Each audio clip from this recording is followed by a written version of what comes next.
Matthew chapter 7, verse 12 is our scripture lesson today.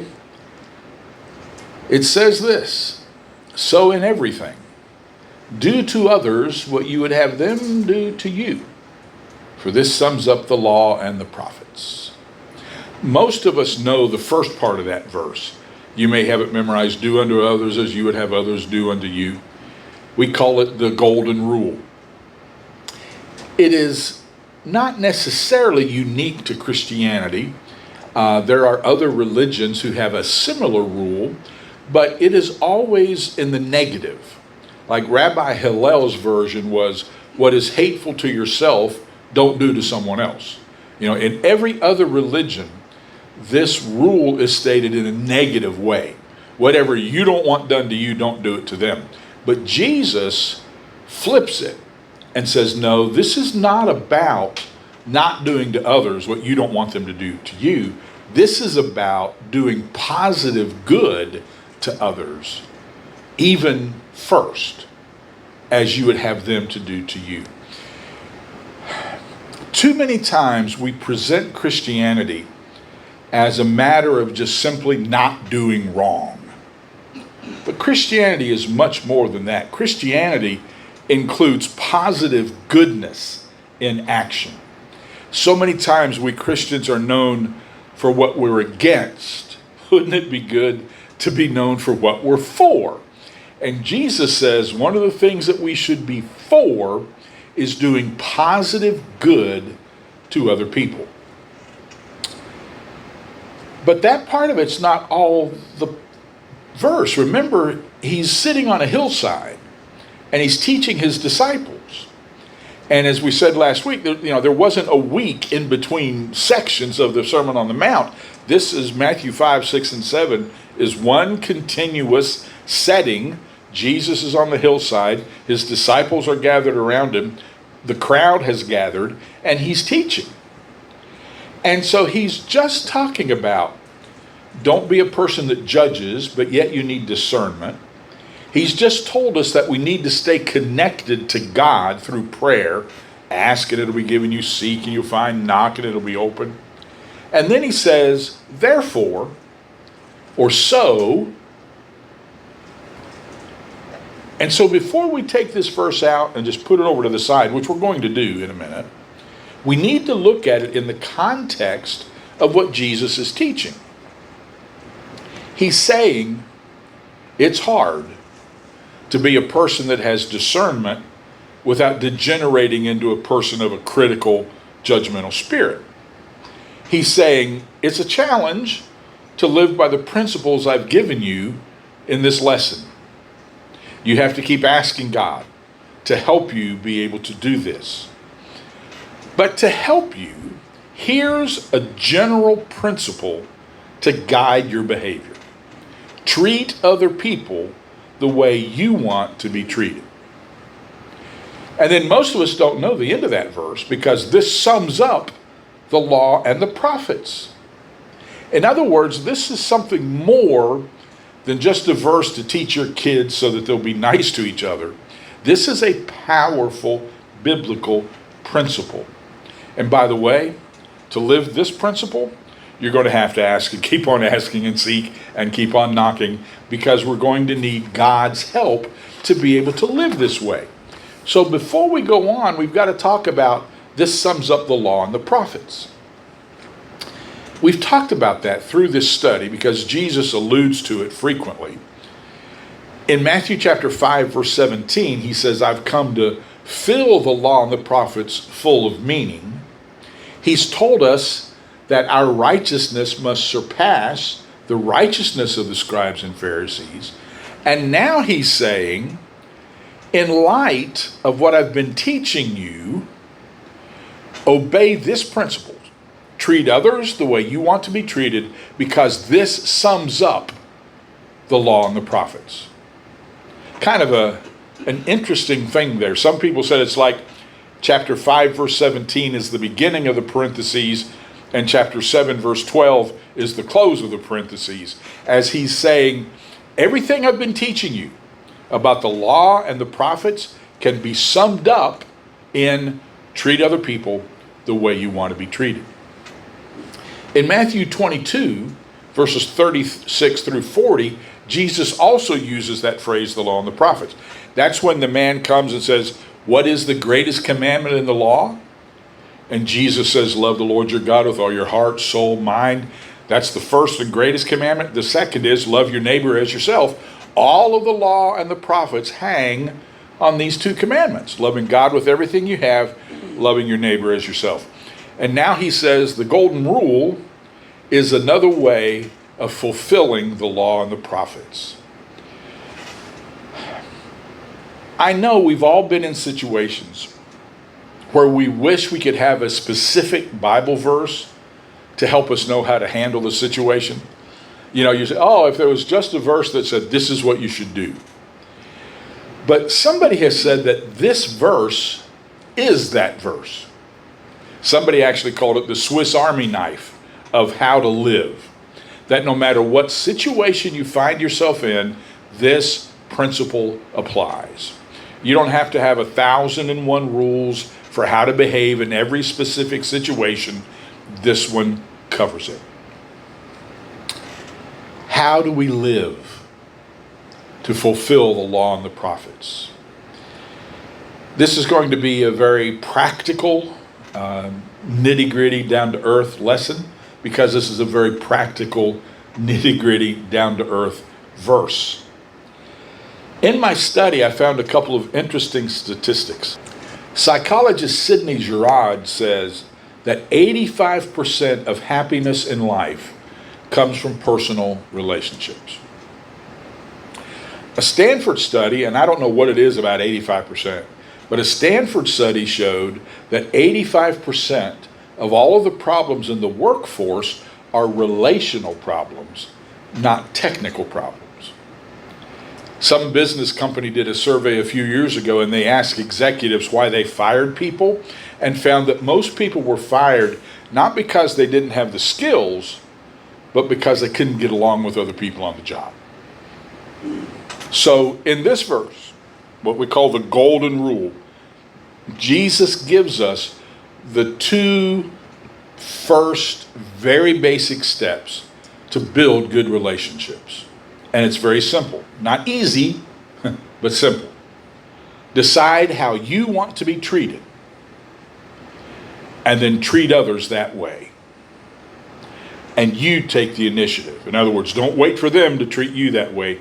You treat them that way. Decide how you want to be treated, and then treat others that way and take the initiative. Now, it's important that we understand what this verse does not mean.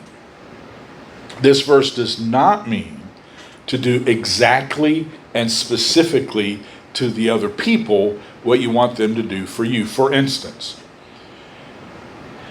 just say that my favorite vegetable is Brussels sprouts. If that were the case, that would be the sign of the apocalypse. But just say that my favorite vegetable is Brussels sprouts. And I say, you know, if they are going to have me over to their house for dinner, I would love it if they would make me Brussels sprouts. So I'm going to invite them over to my place for dinner, and I'm going to serve Brussels sprouts. But you may not like Brussels sprouts. This verse does not say, if you like Brussels sprouts, give everybody Brussels sprouts. This verse says, if I go to their house, I would appreciate it if they would ask me my favorite vegetable. And so when I invite them to my house, I'm going to ask them their favorite vegetable. Now, let's move it into another situation, and this one's real. You know, Brussels sprouts is not real. This one's real. Shortly after Kimberly, our firstborn, was born, I learned this lesson. We were blessed that Donna was able to stay home with her, and I was working at the church. So I would get up in the morning and go to the church and do my work for the church, and she's home with a baby all day long. Now, if the roles had been reversed and she was out working and I was at home, when she got home at the end of the day, I would want her to take care of the baby so that I could go out and do what I wanted to do. And so I would get home at the end of the day trying to be a good husband, trying to live the golden rule, and I would say, I'll take care of Kimberly, you go on out. You go out and, have a nice dinner or go sit and look at the river or just drive around or go shopping, and you just have time for yourself. And she said, no, that's not what I need. That's not what I want. And I didn't understand because that's what I would have wanted. But she says, no, what I want is for us to get a babysitter and you and me to go out together so that we can have some time and, have a nice meal and go shopping or whatever. And it actually took her 2 or 3 times of educating me about that for me to realize the way she handles things is different than the way I handle things. And so if I'm going to do the golden rule, it's not, I would want somebody to take care of the baby so I could go. It's, I need to find out what she needs. And what she needed was for us to get a babysitter so that she and I, so she could have some adult time and go out and have a meal without, taking care of a baby. And so I learned the hard way, or a very practical way, that the golden rule means treat other people the way they need and want to be treated. Just as you want people to know you and love you enough to be able to treat you the way you want to be treated, so you get to know them well enough and love them enough to treat them the way they want to be treated. And Jesus says when you do that, you're fulfilling the law and the prophets. So when I got to this point, it's like, okay, how do we want to be treated? How do human beings want to be treated? And I went through, found a lot of different lists and a lot of different studies and a lot of different psychological studies, and basically found that most people, psychologists and sociologists believe that there are about 7 general principles that most, not all, but that most human beings want. It seemed to be a part of our human nature. There are exceptions to the rules, but this is a good starting point in practicing the golden rule. First, I want people to like me. Now, I don't know about you. I'd rather have people like me than not like me. And I know that it's just impossible for you to believe this, but through my life, there have been some people who didn't like me. And if you've ever had people that didn't like you, they weren't the most pleasant people to be around. And, if you had to work with them or something, it was a challenge. But, we like people to like us. I'd much rather you like me than despise me. I'll just put that out there. And I want people to like me just the way I am. Now, I asked the Lord to help me try to make sure that this is clear to us. We do need people in our lives that have earned the right and we have given permission to help us grow. There are times when the things that maybe they don't like about us are because they're not likable. Maybe we've got a personality flaw, or maybe we're just a jerk sometimes, and we need people that, again, have earned the right, and we've given the permission to say, you might want to think about this attitude. But what I'm talking about are things that you don't have any control over. We want people to like us the way we are. I didn't have any control over who my parents were. I was there when I was born, but I didn't have any choice in the matter. Where I was born had no choice in the matter. And by the way, that's one of the things that's so unbelievable, or that show the prophecies relating to Jesus have to be true, because they talked about the tribe and then where he'd be born and all that kind of stuff. He couldn't have done that himself. I had no say over where I was born or who my parents were or what my skin color was. I had no say in any of that. And I can't help it that I was born up north. I've lived now longer in the South than I did in the North, but early in my adulthood, I found myself in situations in the South where, as a Yankee, it was made very clear to me that you don't quite fit here, you know, and that's, we want people to accept us the way we are. And, I think you understand what I'm saying about that. We want people to notice us. That's true because every once in a while I say, do I look good? Do you like this outfit? Do you like my new hairstyle? Oh, guys, we can't ever win the answer to that question, can we? The proper response is, do you like it? But we want people to notice us. We want people to miss us when we're not around. I told you just a few weeks ago about being on vacation and, all the kids, hey, Daddy, watch me. Hey, Mama, watch me. And there's this one kid that all of a sudden just said, hey, everybody, watch me. We want to be noticed. When we're missing from a place where we are regularly, we like people to tell us that they missed us. We want people to notice us. We want people to thank us, to appreciate us. Psychologist William James actually said the deepest craving in human nature is the craving to be appreciated. And you've had that feeling. They just take me for granted. One of these days I'm going to be dead and gone, and then they'll understand how much I did for them. We want people to thank us. We want people to appreciate what we do for them. We want others to listen to us. Don't you hate it when you're out with somebody and they're doing all of the talking and you never get a chance to say anything? And they come up to you and they say, hey, how you doing? Now, I heard a story many years ago of a person who came here from another country, and they asked them, what is the thing that it was hard for you to learn about America? And he said, when people say, how are you? They really don't want to know. But say somebody comes up to you and you say, hey, how you doing? And they spend the next 5 minutes telling you how they're doing. And then say, oh, and how are you? And as soon as you start to talk, they get up and walk away. It's like, wait a minute, it's my turn. We want people to listen to us. I love the definition of listening, as listening is wanting to hear. But we want people to listen to us, to hear us out. We want people to understand us. You may have health issues that you want people to understand.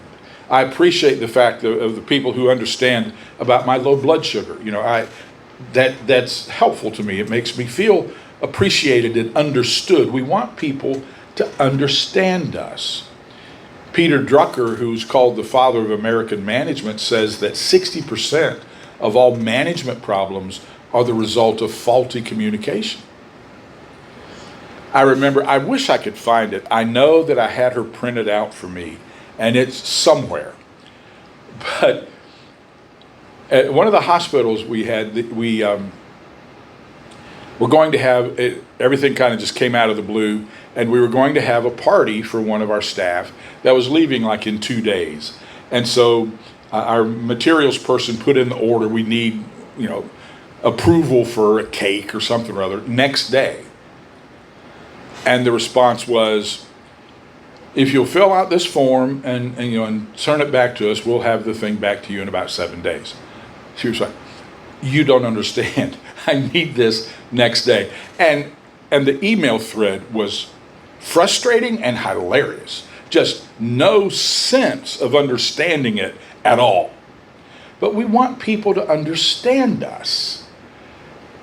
Criminologists say that more than 90% of all criminals have difficulty communicating with other people. So we want people to understand us, to be able to communicate with us. And this is a big one. I want others to forgive me. Sometimes we mess up. Sometimes we hurt somebody's feelings and we didn't mean to. And we want them to forgive us. And in my notes, I said, I want them to forgive me when I ask them, but actually, I want you to forgive me before I ask you. I want you to say, he didn't mean that. That's not who he is. We forgive him, right? We want others to forgive us. Not everybody will.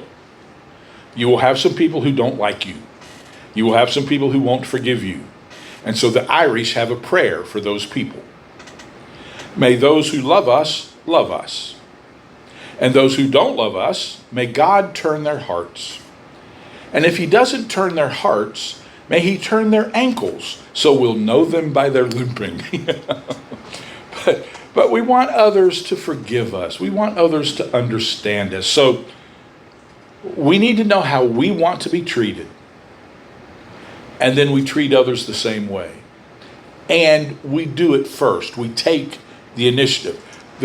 This verse does not say, wait until somebody does something good to you and then do it to them. It says, you do to others the way you want to be treated.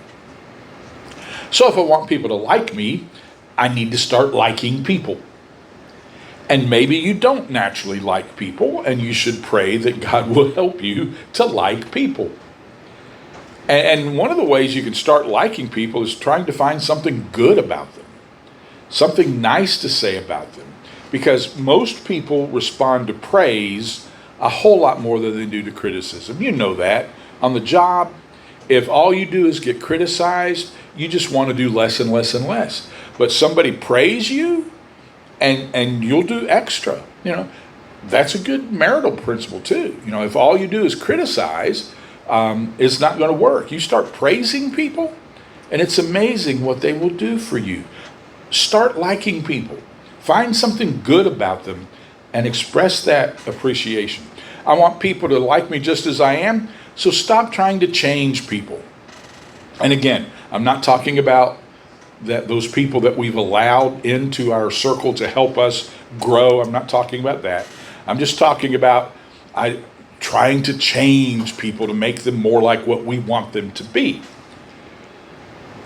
I'm always on the lookout for preacher stories, and this was a preacher story that I could kind of relate to.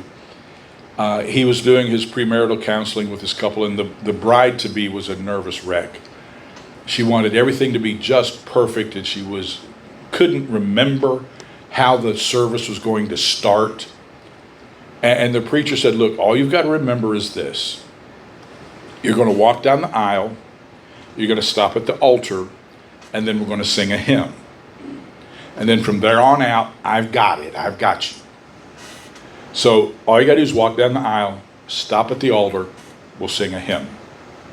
People at that wedding say that they heard that bride muttering as she walked down the aisle, I'll alter him. I'll alter him. Well, that's not what this passage means. Like them the way they are. I want people to notice me, so notice them. But make sure you notice them appropriately. I follow some gospel music singers, and one of the ladies I follow is the daughter in this family group. It's her parents, her, and her husband. And she's been with them, since teenager. And she posted the other day, she's just had her second baby. And she posted the other day, she said, we were at the signing table at the end of the concert, and this gentleman came up to me and he said, you are so much better than that first girl they had in this group. And she said, that was me. I've been with him all along. He goes, oh, I didn't even recognize you. You put on so much weight. Wait a minute, who teaches these people? That's not how you notice somebody, okay? But notice them. And notice things about them that they do. Look, I noticed how you treated that person. I noticed that you picked up that trash that wasn't yours. I noticed, notice them. I want others to thank me, so be appreciative and grateful and express it. One of the biggest mistakes we make is thinking that people know that we appreciate them. No, they don't. And everybody in this room, everybody listening and watching, you've had times in your life when you said, I wonder if anybody cares. I wonder if I'm making a difference in anybody's life. And so if you want others to thank you, you start expressing your gratitude and appreciation to them. People never get tired of hearing that you appreciate what they do. And make it specific. And make it how it helped you. I appreciate the fact that you did this. That makes a difference in my day. Or it made a difference in how I handled that situation.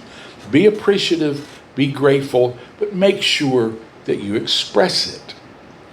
And then I want others to listen to me. So maybe stop talking so much. Maybe just say, how are you today? And then let them talk. I want others to understand me, so try to understand others. And as you get to know them, pay attention to what they tell you about their upbringing or some trauma they've had in their life or a health issue they're battling, so that you can understand them. I want others to forgive me, so forgive. Stop holding grudges. Forgive.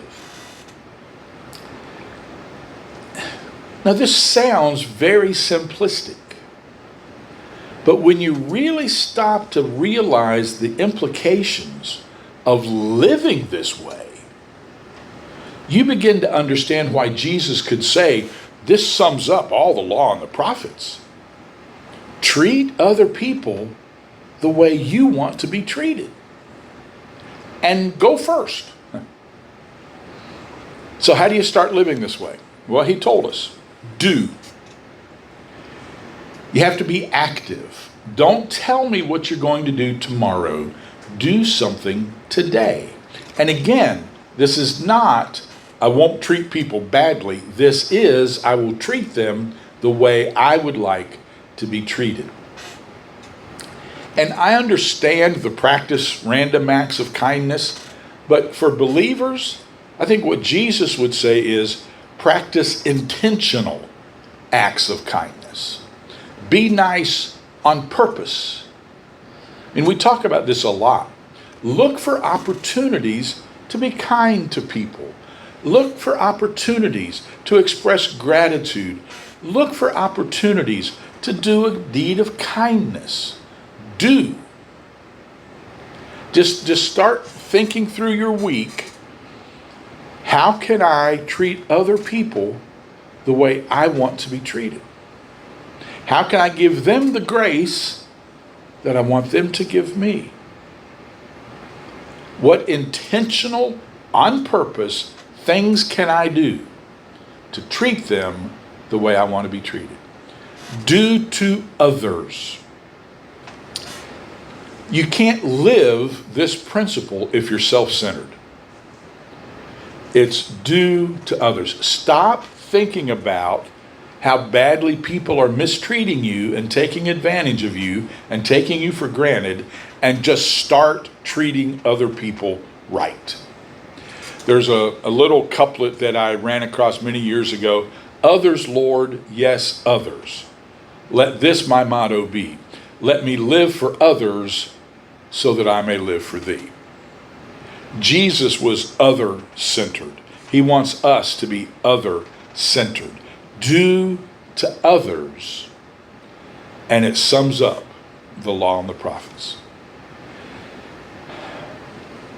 This is a tough way to live, because somebody said everybody is tuned into radio station WIIFM. What's in it for me? And we need to start living for others. And taking the initiative and doing kindness to others on purpose, thinking through it. What can I do? If you know that you've got something coming up this week, and say, what can I do to treat that person the way I want to be treated? When I go into this meeting, how can I treat them the way I want to be treated? How can I speak to them the way I want to be spoken to? How can I listen to them the way I want to be listened to? When you're kind of on edge at home, how can I forgive them the way I want to be forgiven? Sums up the law and the prophets. And so Jesus, it's just fascinating when you read through Matthew 7. How he's telling us how to live, and then he says, by the way, you're going to have to ask, and you're going to have to seek, and you're going to have to knock. You're going to have to need my help to do this. Therefore, treat other people the way you want to be treated. He's like saying, look, you're going to have to keep asking. You're going to have to keep seeking. You're going to have to keep knocking. You're going to have to keep praying, because our fallen human nature is very self-centered. This principle is anything but self-centered. Do to others the way you would want done to you, and you do it first. If you've ever played checkers or chess or some kind of a board game where you took turns, you probably had at least one experience where you're both just kind of sitting there, and then all of a sudden the other person says, aren't you going to move? It's your turn. And because I've sat at a chessboard for minutes, each of us thinking it was the other person's turn. And that's before I lost my short-term memory. But when it comes to the golden rule, it's always your move. You go first. It's always your move. Father, our world doesn't know much about this principle. And sadly, even in the church, we don't know a whole lot about this principle. So help us as your children, endeavoring to live the way you taught us to treat other people the way we want to be treated, and to take the initiative and do it first. In another place, Paul says, try to outdo each other in showing honor to other people. What kind of a world would it be in, Lord, if everybody had a little quiet competition about, let me see if I can do more kindness first. But Lord, help us through your Spirit, through your power, and through your leadership, because Lord, it takes a while to get to know what all this means in our different relationships. And it means something different in each relationship. So help us to know specifically in each relationship how we can live out this principle to the honor and the glory of God. It'd make our world a different place. And now may the Lord bless you and keep you. May he make his face shine on you and give you his peace now and evermore. Amen. God bless you. Thanks for tuning in. Thanks for being here today. You're dismissed.